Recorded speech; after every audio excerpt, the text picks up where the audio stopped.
اعوذ باللہ من الشیطان الرجیم، بسم اللہ الرحمن الرحیم۔ آپ اسلامک چینل دیکھ رہے ہیں۔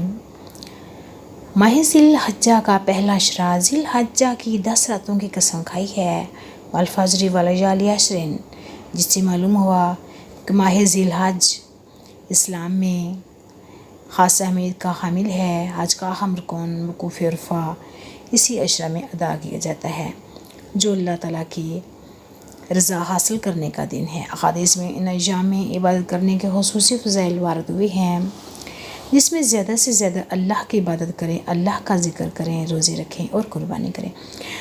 حضرت محمد صلی اللہ علیہ وآلہ وسلم نے ارشاد فرمایا، کوئی دن ایسا نہیں ہے جس میں نیک عمل اللہ تعالیٰ کی جہاں ان 10 دنوں کے عمل سے زیادہ محبوب اور پسندیدہ ہو۔ رسول اللہ صلی اللہ علیہ وآلہ وسلم نے ارشاد فرمایا، اللہ تعالیٰ کے نزدیک عشرہ ذی الحج سے زیادہ عظمت والے دوسرے کوئی دن نہیں ہیں، لہٰذا تم ان دنوں میں تسبیح و تحلیل اور تکبیر و تحمید کثرت سے کیا کرو۔ ان ایام میں ہر شخص کو تکبیر تشریق پڑھنے کا خاص اہتمام کرنا چاہیے۔